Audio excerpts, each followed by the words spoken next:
सभी भक्तों का मेरे YouTube चैनल राधे कृष्ण में हार्दिक स्वागत। दिन रविवार, तारीख 31 मार्च 2024। सूर्यदेव के दाहिने घोड़े की कथा।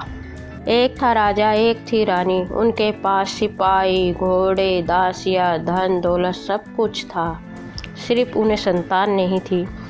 इसी कारण राजा रानी बहुत ही दुखी रहते थे। संतान प्राप्ति के लिए उन्होंने हर तरह का दान, धर्म, धार्मिक अनुष्ठान, जप, मंत्र, व्रत, पूजा पाठ किए, लेकिन कोई फायदा नहीं हुआ। अब राजा रानी दोनों ही बुढ़ापे की ओर बढ़ते जा रहे थे। तो क्या है कि दोनों गहन सोच में पड़ गए। अब हमारे इतने बड़े राज्य का क्या होगा? कौन बनेगा इस राज्य का वारिस? कौन लेगा प्रजा की जिम्मेदारी? राजा रानी दिन रात इसी चिंता में घुलने लगे। उन्हें खाने पीने की भी सुध नहीं रहती थी। तो एक सुबह ऐसा होता है कि राजा के दरबार में एक साधु आता है। तो दासी रानी को इतला करती है। तब वह दासी से कहती है, यह मेरा अंतिम दान धर्म है। इसके बाद मैं अपने हाथों से कोई दान धर्म नहीं करूँगी। रानी चावल भरा छाछ हाथ में लेकर बाहर आती है और साधु की झोली में भिक्षा डालते आगे बढ़ जाती है। उसके चेहरे पर छाई उदासी साधु की दृष्टि में आती है। वह उससे पूछता है, रानी साहिबा, क्या हुआ? आप क्यों इतनी उदास है? तब रानी साधु को सारी हकीकत बताती है और रोने लगती है। उस पर वह साधु कुछ पल गंभीर हो जाता और कहता है, चिंता मत करना रानी साहिबा, आपकी संतान की इच्छा पूरी हो जाएगी। आपकी कोख से एक पुत्र जन्म लेगा। मात्र वह 14 साल तक ही आप लोगों को मिलेगा। उसके आगे वह इस मृत्युलोक में नहीं रह पाएगा। इससे बढ़कर आपको कुछ देना मेरे लिए संभव नहीं है। अपनी बात पूरी करते हुए उसने अपनी झोली में हाथ डाला, थोड़ी सी भभूत निकालकर रानी को दी और कहा, आप और महाराज दोनों इसे बांटकर ग्रहण करना, तुम्हें जल्दी ही पुत्र प्राप्ति होगी। इतना कहकर साधु अपनी राह चला गया। उसके जाने के बाद रानी सोचने लगी, 14 साल तो 14 साल ही हैं, सही उतने समय के लिए हमें पुत्र तो मिलेगा, यही काफ़ी है।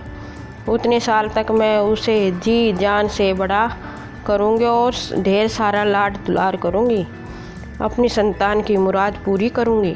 उस रात अपना सारा राजकाज ख़त्म करके राजा जब रानी के महल में गए तो रानी ने क्या किया कि राजा को सारी बात बताई और साधु की दी भभूति राजा को दिखाकर बोली, साधु महाराज, यह भभूत हम दोनों को ग्रहण करने को कहकर गए हैं। राजा बोले, इतना दान धर्म किया, जब तब किया, कोई फल नहीं मिला। अब इस भभूत से हमें संतान प्राप्ति कैसे होगी? उस पर रानी बोली, जब इतना सब कुछ किया है तो अब यह भी सही। खामखा उस साधु के क्रोध को क्यों बुलावा दे रहे हो? राजा को अब किसी पर विश्वास नहीं था, लेकिन पत्नी को दुख न पहुँचाए इसलिए वह राजी हो गया।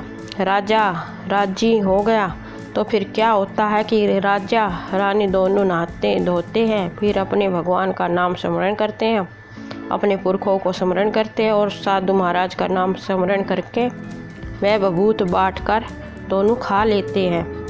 उसके बाद दोनों निश्चिंत होकर सो जाते हैं। कुछ दिन गुजर जाते हैं। साधु द्वारा कहे अनुसार रानी गर्भवती हो जाती है। उस पर राजा रानी दोनों ही खुशी गगन में नहीं समाती। राजा रानी से बोला, महारानी, सचमुच साधु महाराज की कृपा हो गई। 9 माह 9 दिन और 9 घंटे पूरे होकर रानी ने एक सुंदर गोरे चिट्टे पुत्र को जन्म दिया। राजा ने बड़ी धूमधाम से पुत्र का नामकरण किया। सारे राज्य में 8 दिन तक भंडारा रखा, उत्सव मनाया गया। अब पुत्र की कुंडली देखने के लिए राज्य के सबसे बड़े विद्वान पंडित जी को बुलवाया। तो कुंडली देखकर पंडित जी बोले, चिंतित हो गए और कहने लगे, महाराज, हमारा राजपुत्र सिर्फ 14 साल तक ही हमारे पास रहेगा। राजा को इस बात की भनक भी थी। रानी को भी साधु महाराज की बात याद थी। दोनों चुप रह जाते हैं। उसके बाद राजा और रानी बड़े लाड प्यार से बेटे की परवरिश करते हैं, उसकी हर ख्वाहिश पूरी करते हैं। थोड़े समय के लिए ही सही भगवान ने संतान की उनकी अपनी मुराद पूरी कर दी। इससे वे समाधान ही मानते हैं। राजपूत दिन प्रतिदिन बड़ा होता है। जब वह 7 साल का हो जाता है तो राजा एक अच्छे गुरु की नियुक्ति करके उसे पढ़ाई लिखाई, राजशास्त्र, शस्त्र विद्या, घुड़सवारी इत्यादि 12 विद्याओं का शिक्षण देते हैं। जब वह सब शास्त्र विद्या में पारंगत हो जाता है और 12 साल की उम्र हो जाती है, तब एक अच्छी सी राजकन्या खोजकर उसकी शादी कर देते हैं। 2 और साल बीत जाते हैं। बेटा 14 साल का हो जाता है। एक दिन राजपुत्र राजा से बोलता है, पिताजी, मैं अपना सारा राज्य घूमकर देखना चाहता हूँ। आज तक मैंने सिर्फ एक राजवाड़े के अतिरिक्त कुछ नहीं देखा। बेटे की बात सुनकर राजा चिंतित हो जाता है, क्योंकि पुत्र को 14वां साल शुरू हुआ था। अब कोई अनहोनी होने का वक्त नज़दीक आ पहुंचा था। लेकिन राजा यह सब बातें पुत्र को बता नहीं सकता था। वह क्या करता है, चेहरे पर खुशी लाकर बेटे से कहता है, हाँ हाँ ज़रूर जाओ बेटा, तुम अपना सारा राज्य घूम घूम कर देखना, कहाँ क्या है यह सब जानना। कल मेरे बाद तुम्ही को तो राजा बनना है। मात्र एक बात का ध्यान रखें, तुम जहाँ जा रहे हो, क्या कर रहे हो, यह बात अपनी पत्नी को नहीं बताना। पुत्र कहता है, ठीक है पिताजी, आपने जो कहा मैं वैसा ही करूँगा। तो होता क्या है कि राजपुत्र दिन भर अपनी पत्नी के साथ मौज मस्ती करता, खुशियाँ मनाता और रात को ठीक 12 बजे बिस्तर से उठकर बाहर चला जाता। फिर सुबह होने से पहले वापस आकर महल में सो जाता। ऐसे बहुत दिनों तक चलता रहा। अब पुत्र का 14वां साल ख़त्म होने में कुछ ही दिन बाकी रहते हैं। इतने में क्या होता है कि उसकी पत्नी यानी छोटी रानी रात को जाग जाती है। वह देखती कि बिस्तर पर राजपुत्र नहीं है। वह महल में सब जगह देखती है तो राजपुत्र कहीं भी नज़र नहीं आता। तो वह क्या करेगी, किससे कहेगी, वह चुप रहती है। फिर सुबह होने पर वह देखती है कि उसका पति अपनी ही जगह पर सोया हुआ है। वह पति से कुछ नहीं पूछती, लेकिन दूसरी रात भी वैसा ही होता है, तीसरी रात भी और चौथी रात भी। ऐसे बहुत दिन तक चलता रहा। रानी बहुत ही चिंतित हो जाती है। पति रात को जाता कहाँ है, किससे मिलने जाता है, उसको मन में बहुत सारे सवाल उठने लगते हैं। लेकिन उसे पूछने से उसे डर लगता है, शायद पति गुस्सा कर बैठे। सास ससुर से पूछने के बारे में सोचा तो उसकी कुल मर्यादा बीच में आ जाती है। तो इस तरह मन ही मन वह घुटती रहती है। इस हालत में उसे खाने पीने में दिलचस्पी नहीं होती, वह दुबली पतली हो जाती है। तो उस राज्य में फूल बेचने वाली एक बूढ़ी मालिन थी। वह हमेशा छोटी रानी को फूल देने उसके महल में आती थी। उस बुढ़िया का ध्यान छोटी रानी पर जाता है। वह उससे पूछती है, बेटी तुम किस बात का दुख है, तुम इस तरह सूख कर कांटा क्यों बनी हुई हो। उस पर रानी कहती है, क्या बताऊँ तुम्हें अम्मा, तुम्हारा राजपुत्र हर रात बिस्तर पर से उठकर कहीं चला जाता है और सुबह होते ही वापस आकर सोता है। वह कहाँ जाता है, प्रेमिका से मिलने तो जाता है क्या, यह सोचकर मैं अन्न जल ग्रहण नहीं कर पाती और सूख कर इस तरह कांटा बन गई हूँ। बुढ़िया जब बात सुनकर उसे एक उपाय बताती है, तो बेटी ऐसा करना, आज रात तुम सोना मत, उसके पीछे जाकर देखना कि वह कहाँ जाता है, क्या करता है, उसकी अच्छी तरह से पहरेदारी करना। पर मुझे नींद आ गई तो तुम्हें नींद न आई, इसलिए एक काम करना, अपने बाएं हाथ की उंगली में एक जख्म करना, उस पर थोड़ी सी मिर्ची छिड़कना, उससे तुम्हें बड़ी जलन होगी और पीड़ा से तुम्हें रात भर नींद नहीं आएगी। रानी बुढ़िया के कहे अनुसार करती है। उंगली की जलन से उसे बड़ी देर तक नींद नहीं आती, लेकिन बाद में वह सो जाती है। दूसरे दिन सुबह बुढ़िया फूल लेकर उसके महल में पहुंचती है और पूछती है, क्या हुआ बेटी, देख पाई क्या पति कहाँ जाता है। रानी कहते, नहीं अम्मा, पहले कुछ समय जलन के कारण मुझे नींद नहीं आई, पर कुछ देर बाद मैं सो गई। बुढ़िया कहती है, कोई बात नहीं, आज तुम उंगली पर पहले से थोड़ा बड़ा जख्म करना और ज़्यादा मिर्च लगाना। तो रानी वैसा ही करती है, परंतु वह सिर्फ पति के बिस्तर से उठकर बाहर निकलते वक्त तक जाग पाई। वह उसके पीछे नहीं जा सकी, क्योंकि उसकी आंखें उस समय मूंद हो गई थी। दूसरे दिन सुबह बुढ़िया आती है तो उससे पूछने लगती है। रानी ने रोकर कहती है, अम्मा आज भी मैं उनकी पहरेदारी ठीक से नहीं कर पाई। बुढ़िया कहती है, रोना नहीं बेटी, सब कुछ ठीक हो जाएगा। तुम आज रात जख्म और बड़ा करना और उस पर ज़्यादा मिर्च छिड़कना, और एक काम करना बेटी, वह जब जाने के लिए निकलता है तो उसका रास्ता रोकना। बुढ़िया ने जैसा बताया रानी ने वैसा ही किया। आज रात उसे नींद नहीं आती। पति रात 12 बजे बिस्तर से उठकर जब महल से निकलने के लिए चलने लगता है तो वह बुढ़िया ने जैसा बताया था वैसा ही करती है। दौड़कर जाकर पति का रास्ता रोकती है और कहती है, कहाँ जा रहे हो, किससे मिलने जा रहे हो, मुझे बताओ। राजपुत्र उसे समझाने की बहुत ही कोशिश करता है। देखो, अगर मैंने तुम्हें वह बता दिया तो मैं तुम्हें दोबारा नहीं मिल पाऊँगा। कोई बात नहीं, न मिल पाओ, लेकिन आप रात के समय कहाँ जाते हो यह मुझे पहले से बता दीजिए। राजपुत्र निरुपाय हो जाता है। पत्नी की जिद के आगे उसकी एक नहीं चलती। ठीक उसी समय उसका 14वां साल ख़त्म होकर 15वां साल लगने वाला होता है। जो होता है वह हो जाने दो, वह सोचता है, और कुछ चावल मंत्रों से सिद्ध करके पत्नी को देकर कहता है, इन चावलों के दाने को दोनों हाथों की मुट्ठी में पकड़ना। पहले दाएं हाथ में पकड़े चावल मेरे ऊपर फेंकना, मैं कौन हूँ तुम्हें पता चल जाएगा। बाद में बाएं हाथ में पकड़े चावल मेरे ऊपर फेंकना, मैं जैसा हूँ था तुम्हें मिल जाऊँगा। लेकिन यदि तुम बाएं हाथ के चावल मेरे ऊपर फेंकना भूल गई तो मैं तुम्हें कभी नहीं मिल पाऊँगा। नहीं भूलूँगी। रानी बड़े आत्मविश्वास के साथ कहकर दाएं हाथ में पकड़े चावल पति के ऊपर फेंक देती है तो राजपुत्र एकदम एक विशाल घोड़ा बन जाता। एकदम उम्दा, सफ़ेद, लंबी गर्दन, देखते देखते वह तेज़ी से दौड़ने लगता। रानी उस घोड़े को एकदम भकोची होकर देखने लगती है और पति ने बाएं हाथ के चावल फेंकने की जो बात कही थी वह भूल जाती है। उसकी आंखों के सामने घोड़ा महल से बाहर निकल जाता है। घोड़ा जो महल से बाहर जाता है तो वह वापस नहीं आता। अब रानी को बड़ा पछतावा हुआ। वह स्वयं को कोसने लगती है, लेकिन अब उसका कोई फ़ायदा नहीं होने वाला था। राजपुत्र अब वापस नहीं आने वाला था। सुबह होते ही महाराजा महारानी को जब बात का पता चलता है तो वह बहुत दुखी होते हैं। वे बिस्तर पकड़ते हैं और राह देखते हैं कि एक दिन उसका बेटा वापस आ जाएगा। इस तरह 1 महीना गुजरता है, 2 महीने गुजरते हैं, 3 महीने गुजरते हैं, आखिरी 6 महीने पूरे हो जाते हैं। राजपुत्र का कोई अता पता नहीं लगता। प्रधान राजपुत्र को ढूंढने के लिए राज्य के गांव सिपाही भेजता है, लेकिन उन्हें कोई सफलता नहीं मिलती। इधर रानी अपनी हट के कारण पति गायब हो गया यह सोचकर स्वयं को मन ही मन कोसती है और प्रण लेती है कि कुछ भी करके पति को ढूंढ कर ले आएगी और उसे घर में वापस लेकर ही आएगी।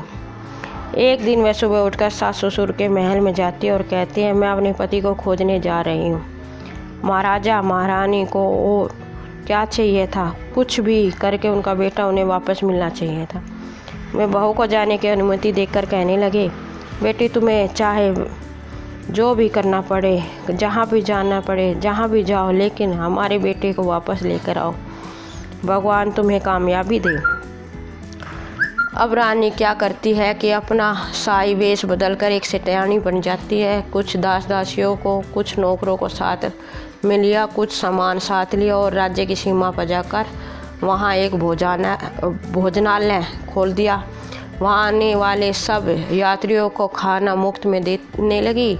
मात्र एक शर्त रखी कि खाने वाले को उसकी देखी हुई कोई अजीब चीज़ उसकी मालकिन को यानी राजकन्या को बतानी पड़ेगी। तो वहाँ आने वाला हर नागरिक अपनी तरफ से मैंने ये देखा, मैंने वो देखा, ये कहकर मुफ्त में खाना खाकर जाता। परंतु रानी को जो बात चाहिए थी वह अब तक नहीं मिली थी। ऐसे ही कुछ दिन बीत गए तो इधर क्या होता है कि रानी के महल में फूल लेकर जाने वाली बुढ़िया के एक बेटा और बहू थे। उनका एक छोटा बेटा था यानी बुढ़िया का पोता था। तो बेटा और बहू सुबह काम के लिए निकलते तो पोते को संभालने की जिम्मेदारी बुढ़िया पर रहती। बुढ़िया दिन भर पोते को संभालती। एक दिन होता क्या है कि बुढ़िया को पान खाने की आदत थी, तो पान लगाने के लिए चूना चाहिए था। वह उसे तैयार करने के लिए सीपियाँ लेकर आए। उन सीपियों को भूनने के लिए गोबर के कंडे चाहिए थे। कंडे इकट्ठा करने के लिए वह बाँस की टोकरी लेकर चरवाहे के मैदान में गई। वहाँ बहुत सारे कंडे थे। उन्हें जमा करते करते उसे घर आने में अंधेरा हो गया। इस और शाम होते ही काम से वापस बेटा बहू घर पहुँचे तो देखा कि बच्चा घर में अकेला है, रो रहा है। वह दोनों गुस्से से लाल पीले हो गए। इतने में बुढ़िया घर आ पहुँची। बेटा ने पूछा, पोते को घर अकेला छोड़कर कहाँ गई थी? बुढ़िया बताने लगी कि मैं गोबर के कंडे इकट्ठे करने गई थी। इस पर बेटा बोला, दोबारा बच्चे को अकेला घर में छोड़ कर यदि कहीं गई तो मैं तुम्हें पिटूंगा। बुढ़िया कहने लगी, नहीं बेटा, फिर कभी ऐसा नहीं करूँगी। लेकिन दूसरे ही दिन बुढ़िया वह बात भूल गई और फिर चरवाहे के मैदान में कंडे इकट्ठे करने चली गई। शाम को जब बेटा बहू काम से वापस लौटे तो देखते हैं कि बच्चा घर पर अकेला है, रो रहा है। अब उसके बेटे की सहन शक्ति खत्म होने लगी और बुढ़िया के वापस आने पर उसे घर से निकाल दिया। बुढ़िया रात भर घर के बाहर अंधेरे में बैठी रही और सुबह होते ही हाथ में टोकरी लेकर कंडे इकट्ठा करने के लिए निकल गई। उस दिन उस पर कंडे इकट्ठा करने का मानो पागलपन सवार था। कंडे इकट्ठा करते करते कब अंधेरा छा गया उसे मालूम ही नहीं चला। उसे जब ध्यान आया तो गांव का रास्ता भी ठीक तरह से दिखाई नहीं दे रहा था। वह अंधेरे में आंखें फाड़ फाड़ कर देखती देखती किसी तरह आगे निकल पड़ी। होता क्या है कि एक कपिला गाय छन छन की आवाज़ करते गले की घंटी बजाते ठुमक ठुमक कर उस मैदान पर आ गई। उसे देखकर बुढ़िया सोचने लगी कि इस गाय के पीछे पीछे जाऊंगी तो गांव तक पहुंच जाऊंगी। तब बुढ़िया उसके पीछे पीछे जाने लगी। वह गाय क्या करती है कि उस मैदान से लेकर एक एक करके 6 मैदान पार करती है। आखिर में 7वें मैदान पर पहुंचती है तो वह क्या होता है कि उस मैदान पर एक बड़ा सा पत्थर सा। गाय जाकर उस पत्थर को अपना सींग मारती है। सींग मारा तो वह पत्थर दूर से हट जाता है और पाताल में नीचे जाने की सीढ़ियाँ दिखाई देने लगती हैं। तब वह गाय उन सीढ़ियों से नीचे जाने लगी। बुढ़िया वह सब देखती रही और झट जाकर गाय की पूँछ को पकड़ लिया। पूँछ पकड़कर वह गाय के साथ नीचे पाताल में पहुंच गई। पाताल में पहुंचते ही तुरंत गाय की पूँछ छोड़ दी और इधर उधर देखने लगी। वहीं से बुढ़िया ने देखा कि पाताल में जब जगह जगमगाहट दिया दीप जलते हैं और तेज रोशनी गाय के ऊपर पड़ती है तो अद्भुत घटनाएं घटने लगी। गाय के नीचे जाते ही उसके गले में अपने आप साकल पड़ गई और छम छम करके कोई दूध गाय का निकालने लगा। लेकिन जो भी कोई वह कर रहा था वह मात्र दिखाई नहीं दे रहा था। बुढ़िया बहुत घबरा गई, कहाँ आकर फंस गई वह सोचने लगी और यहाँ वहाँ छिपने के लिए जगह ढूंढने लगी। लेकिन उसे कहीं भी जगह नहीं मिली। हर जगह उजाला ही उजाला था। तो वह यूँ एक कोने में खड़ी रह गई और जो कुछ सामने हो रहा था उसे चुपचाप देखने लगी। कुछ पल के बाद वहाँ झट से एक उम्दा सफ़ेद घोड़ा आया। वहाँ 2 कुंड थे। उसमें से एक कुंड में उस घोड़े ने छलांग लगाई तो उस पर ऊपर आ गया। अब उसे राजपुत्र का रूप प्राप्त हो गया। राजपुत्र बनने के बाद उसने दूसरे कुंड के पानी में स्नान किया तो वहाँ रखे नए कपड़े पहने गए। नज़दीक ही एक सुंदर पलंग था, उस पर आकर वह बैठ गया। उसके सामने अपने आप 5 पकवानों की थाली आ गई, दूध की एक प्याली आ गई, 5 सुपारी आ गए और उसके सामने एक दिया जलता रहा। राजपुत्र ने खाना खाया, दूध पिया, 5 सुपारी खाया और बिस्तर पर लेट जाने से पहले सूर्यदेव का नाम कर लेके सामने जलते दिए से पूछा, दिए दिए दीपंकर, मेरे माता पिता क्या कर रहे हैं? दिया बताने लगा, बेटे के शोक में डूबे हैं। राज्य कौन संभाल रहा है? राज्य प्रधान संभालता है। मेरी पत्नी क्या करती है? उसने चौराहे पर भोजनालय शुरू किया है और आते जाते लोगों से वह नई खबर के बारे में पूछती है। दिए के यह कहते ही राजपुत्र कहने लगा, ठीक है। उसके बाद वह सो गया। बुढ़िया कोने में खड़ी रहकर यह सब देखती रही। ऐसी अद्भुत घटना उसने जिंदगी में पहली बार देखी थी। उसे अंदर ही अंदर चुलबुलाहट होने लगी। वह अपनी भूख प्यास भूल गई और आगे क्या होता है कि उसे उत्सुकता से देखने लगती है।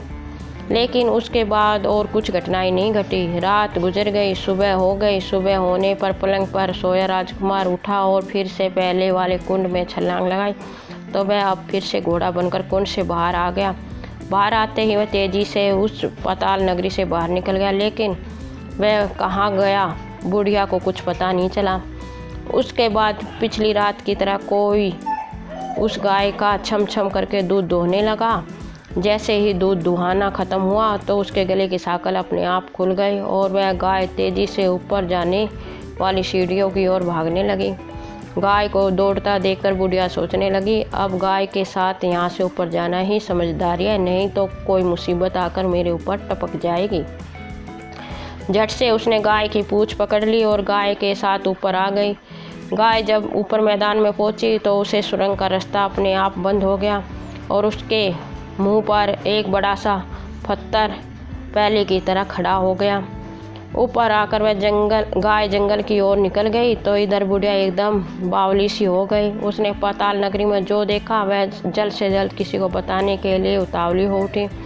उसे एकदम याद आया कि नगर की सीमा पर कोई औरत भोजनालय चलाती है और नई बात बताने पर अच्छा भोजन मुफ्त में खिलाती है। वह सोचने लगी, क्यों ना मैं यह बात उस औरत को जाकर बताऊं। यदि उसे यह बात पसंद आ गई तो बाकी जीवन खाने पीने की झंझट ही ख़त्म हो जाएगी। बुढ़िया ने मन में तय किया और तुरंत उस भोजनालय के द्वार पर नगाड़े के सामने खड़ी हो गई और ज़ोर ज़ोर से नगाड़ा बजाना शुरू किया। नगाड़े का इस तरह शोर सुनकर मालकिन यानी छोटी रानी मन में प्रसन्न हो जाती है, शायद कोई बड़ी बात लेकर आया है। रानी सिपाहियों को आदेश देती है, जाइए जो कोई आया है उसकी अच्छी तरह खातिरदारी करी जाए। आदेश पाते सिपाही नीचे दौड़े तो एक बुढ़िया नगाड़ा बजा रही थी। उन्होंने पूछा, क्यों री बुढ़िया, क्या हुआ, क्यों नगाड़ा बजा रही है? बुढ़िया बोली, कुछ नहीं बेटा, यहाँ खाना मिलता है न, इसलिए आई हूँ। खाना चाहिए मिलेगा, लेकिन मुझे कोई नई बात बतानी पड़ेगी। हाँ बताऊँगी, एक बात मालूम है मुझे। इस पर सिपाही उसे अंदर लेकर आए। उनको मालकिन का आदेश था कि जो कोई बुढ़ा बुजुर्ग वहाँ आए उनके साथ अच्छी तरह से पेश आना, उनका आदर सम्मान करना। तो सिपाही ने इस बुढ़िया को भरपूर आदर सहित भोजन कराया। उसे बड़ी सी थाली भर के व्यंजन परोसी। बुढ़िया कुछ दिनों से भूखी थी, वह खाने पर टूट पड़ी। खाना खाने के बाद सिपाही ने उसे नई साड़ी पहनने को दी। उसके बाद उसे लेकर रानी के पास आए। बुढ़िया और रानी ने तुरंत एक दूसरे को पहचान लिया। बुढ़िया बोली, बेटी तुम? रानी बोली, अम्मा हाँ मैं। बड़ी देर तक दोनों भांति भांति की बातें करती रही। आखिरकार कुंवरनी बुढ़िया से कहने लगी, अम्मा अब बताओ तुमने क्या नई बात देखी? नई बात मैंने कोई नई बात देखी नहीं, वह तो मेरे पास तुम्हें देने के लिए खाने के पैसे नहीं थे, इसलिए मैंने झूठ कहा और नगाड़ा बजाया। रानी ने कहा, अम्मा घबराना नहीं, मैं किसी को तुम्हारा नाम नहीं बताऊंगी। फिर भी बुढ़िया मैंने क्या देखा, कब देखा करके आनाकानी करने लगी। पर कुंवारनी ने उससे कहा, देखो अम्मा, यदि तुम्हें मुझे वह नई बात बताई तो जिंदगी भर में तुम्हारी देखभाल करूंगी, तुम्हें रानी माता की तरह रखूंगी। अब बुढ़िया बताने को तैयार हो गए। उसने जो कुछ चरागाह वाले मैदान में देखा वह सब कुछ कुंवारनी को बता दिया।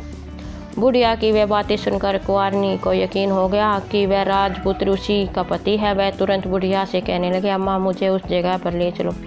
नहीं बेटी, वह पाताल राज्य है, साफ है, यदि किसी ने तुम्हें देख लिया तो तुम्हारी जान खतरे में पड़ सकती है। लेकिन रानी उसकी एक भी बात नहीं सुनती, उसे उस जगह ले जाने के लिए हट करने लगती है। आखिर में बुढ़िया ने उसका कहना मान लिया और कहने लगी, ठीक है मैं तुम्हें वहाँ लेकर चलती हूँ, पर आज नहीं कल वहाँ जाना, तो शाम को ही जाना होगा। तो दूसरे दिन दोपहर को रानी बुढ़िया के साथ उस मैदान पर गई और एक जगह छुपकर गाय के आने का राह देखने लगी। दिन ढलते ही अंधेरा घेरने लगा और गाय हमेशा की तरह वहाँ आ गई। मैदान के उस कोने में जाकर उसने पत्थर से सींग को मारा तो झट से पत्थर हटकर वहाँ सुरंग में जाने का रास्ता खुल गया। गाय उस रास्ते से नीचे उतरने लगी तो बुढ़िया रानी से कहती है, जल्दी आगे आओ बिटिया, हम गाय की पूँछ पकड़ कर नीचे उतरेंगे। तो दोनों गाय की पूँछ पकड़ कर नीचे उतर गए। बुढ़िया पहले जिस कोने में छिपी थी उस कोने में छिप गए। अब नीचे सब कुछ पहले जैसा घटित हो रहा था। गाय के गले में अपने आप साकल पड़ गई और यह अदृश्य रूप से उसका दूध दुहने लगा। एक सफ़ेद उम्दा घोड़े ने आकर एक कुंड में छलांग लगाई जो राजपुत्र के रूप में आया। वह राजपुत्र दूसरे कुंड में नहाने लगा। बाद में उसके सामने खाने की थाली आ गई, दूध की प्याली आ गई, पान का बीड़ा आ गया। राजपुत्र सब ग्रहण करके सोने के लिए पलंग पर गया तो सोने से पहले सूर्यदेव का स्मरण करके वह दिए से पूछने लगा, दिए दिए दीपंकर, मेरे माता पिता क्या कर रहे हैं? तो दिए ने कुछ जवाब नहीं देता बल्कि वह बुझने लगता है। तब राजपुत्र को कुछ अघटित हुआ, इसका संदेह हो गया। वह उदास हो गया और जो कुछ हुआ वह हो जाने दो ऐसा सोचकर सोने के लिए बिस्तर पर लेट गया। अब रानी का संयम टूट गया। वह दौड़कर पति के पास गए और उसके पैर पकड़ने के लिए आगे बढ़ने लगी। राजपुत्र तुरंत ही पत्नी को पहचान गया। वह झट से पीछे हट गया और चिल्लाने लगा, नहीं नहीं, मुझे मत छूना, सर्वनाश हो जाएगा। रानी दोनों हाथ जोड़कर पति से अपनी भूल स्वीकार करने लगी। स्वामी, मुझसे भूल हो गई, मुझे आपसे नहीं पूछना चाहिए थे। आप रात को कहाँ जाते हैं? मैं अपनी भूल स्वीकार करती हूँ, मुझे मेरी भूल की सज़ा मिल गई है। अब आप घर चले। आपके वियोग में आपके माता पिता बिस्तर पकड़ लिया है, आपकी प्रजा भी बहुत दुखी है। उस पर राजपुत्र कहने लगा, वही तो एक बार तुम गलती कर बैठी हो और दोबारा मत करना, नहीं तो अब मैं तुम्हें जो दिख रहा हूँ वह भी नहीं दिखूँगा। रानी अब विलाप करने लगी, जोर जोर से ज़मीन पर सिर पटकने लगी। राजपुत्र के मन में उसके प्रति दया उत्पन्न हो गई। वह उससे कहने लगा, यदि तुम मुझे पाना चाहती हो तो तुम्हें एक काम करना होगा। काम कठिन है लेकिन तुम्हें अकेले ही करना होगा। कहो स्वामी, कितना भी कठिन काम हो मैं पूर्ण करूंगी। रानी कहने लगी। इस पर राजपुत्र ने उसे बताया कि इस पाताल से ऊपर जाते ही तुम्हें एक घना जंगल नजर आएगा। ऐसे 6 जंगल पार करने के बाद 7वां जंगल मिलेगा। वह जंगल सबसे घना है। उस जंगल के बीचों बीच एक पीपल का पेड़ है। उसके पास की जगह पत्ते, फंदे, जटाएं, कांटे इत्यादि से ढक चुकी है। वहाँ बाघ, शेर, भालू, सांप सभी धाम चौकड़ी बैठती है। तुम्हें उन सब को भगाकर वह जगह साफ करनी है और उसकी गोबर से लिपाई करके पवित्र बनाना, रंगोली से सजाना। उसके बाद वहाँ धूप, कपूर, अगरबत्ती जलाना, फूल कुमकुम से पेड़ की तने की पूजा करनी, दूध दही बने चावल का भोग चढ़ाना। यह सब तुम्हें दोपहर को 12 बजे के पहले करना है। 12 बजने के समय तुम उस जगह पर बैठकर सूर्य भगवान का ध्यान करना। ठीक 12 बजे सूर्य भगवान उस रथ पर वहाँ उतरेंगे। वह सब देखकर खुश हो जाएंगे और कहेंगे, जिस किसी ने भी यह सब किया है उसे मनचाहा फल दूंगा। तो तुम्हें सामने जाकर उसके रथ का दाहिना घोड़ा मांगना, मैं तुम्हें मिल जाऊंगा। इतनी बात कहकर राजपुत्र पलंग पर सो गया और छोटी रानी भोर होने की राह देखने लगी। भोर होते हुए बुढ़िया के साथ गाय की पूँछ पकड़कर ऊपर आ गई। ऊपर आने के बाद वह बुढ़िया से कहने लगी, अम्मा, अब मैं अकेली ही जाऊंगी, तुम भोजनालय वापस जाओ। वह जंगल में जाकर राजपुत्र की बताई जगह ढूंढने लगी और स्वयं आरी वह जगह साफ कर दी। बाद में राजपुत्र ने जैसा बताया वैसे ही लिपाई पुताई करके वापस आ गए। दूसरे दिन सुबह होने से पहले उठी और जंगल में उस जगह पहुंची। वहां जाकर इत्र, गुलाब का पानी छिड़का कर वहाँ सुगंधित धूप अगरबत्ती जलाकर उसे पवित्र किया और पूजा की सब सामग्री वहाँ तैयार रखकर सूर्य भगवान का ध्यान करने बैठ गई। जैसे कि पति ने बताया, दोपहर को ठीक 12 बजे सूर्य भगवान रथ उस पीपल के पेड़ पर आकर रुकेगा। सूर्य भगवान ने जब रथ से नीचे देखा तो सुगंधी वातावरण देखकर वे बहुत ही खुश हो गए। फिर बोले, जिस किसी ने भी यह काम किया है वह यहाँ आकर आज मुझसे कुछ भी मांगे मैं उसे दे दूँगा। रानी ने यह सब सुनते ही बिना समय गवाए दौड़कर उनके सामने आ गए और सूर्यदेव को नमस्कार करके बोले, हे भगवान, वह मैं ही हूँ, मैंने ही यह जगह साफ की है। अच्छा, तुम्हें जो चाहिए वे मांगो। भगवान, मुझे आपके रथ का दाहिना घोड़ा चाहिए। सूर्य भगवान बोले, नहीं नहीं, मैं तुम्हें और कुछ भी दे सकता हूँ लेकिन यह घोड़ा नहीं दे सकता।